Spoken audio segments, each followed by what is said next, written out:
Que Dieu puisse vous bénir. Nous sommes aujourd'hui jeudi.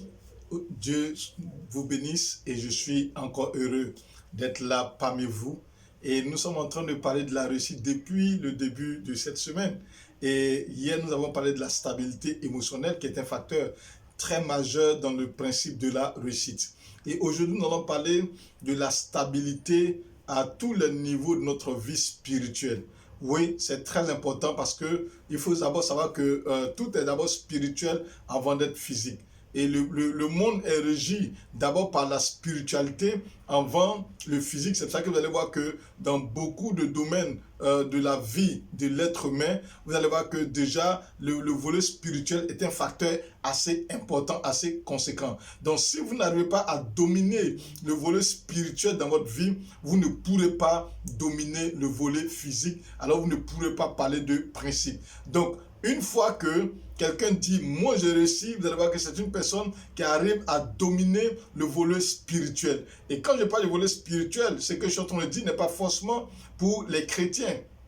Non, je parle de tout le monde. Vous allez voir que certains qui ne sont pas chrétiens, qui croient à d'autres choses, ils arrivent à contrôler leur volet spirituel. C'est pour ça que vous allez voir que la plupart des religieux chrétiens, des francs-maçons et autres, ils arrivent à contrôler leur domaine spirituel qui fait pour eux ce qu'ils peuvent qualifier de leur certaine réussite. Mais bon, nous, chrétiens, nous ne voyons pas cet aspect-là parce que nous savons que nous avons Jésus et lui, il n'est pas monnayable, il n'est pas changeable. Donc, je veux dire à certains enfants de Dieu, à certains chrétiens qui me suivent, si vous voulez réussir dans la vie, il est important de dominer, d'avoir une stabilité sur le plan spirituel. Et il faudrait que votre spiritualité soit assez stable. Il ne faudrait pas que vous soyez quelqu'un qui balance à chaque instant, quelqu'un qui est très hésitant, qui a beaucoup d'hésitation dans le volet spirituel, quelqu'un qui ne croit pas à beaucoup de principes spirituels. Vous savez que la réussite, c'est la somme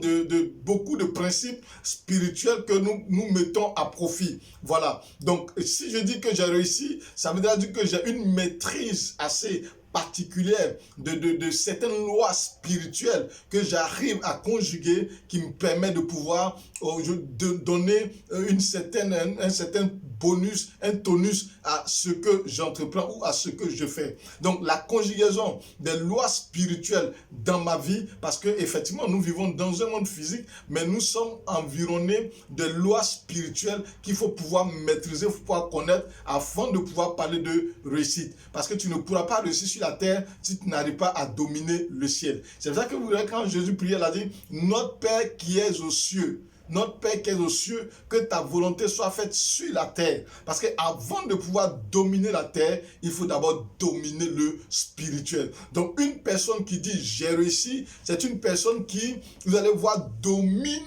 le spirituel. C'est une personne qui arrive à pouvoir avoir du rebondant dans le spirituel. Donc je veux parler aux hommes de Dieu. Je veux parler aux hommes, aux fidèles, aux chrétiens. Si vous voulez avoir beaucoup d'acquis, ou si vous voulez dire que j'ai réussi quelque part, alors il est important que vous dominez votre spirituel. Et c'était sur ce point que nous arrêtons pour aujourd'hui, jeudi. Demain, c'est vendredi, nous allons faire le récapitulatif de tout ce que nous avons pu avoir en semaine. Et désormais, tu pourras avoir une propre opinion de la réussite pour toi. C'est vrai qu'on ne pourra pas tout dire en ces mots-là, mais sache que la réussite, c'est stable émotionnellement et spirituellement. Que Dieu bénisse.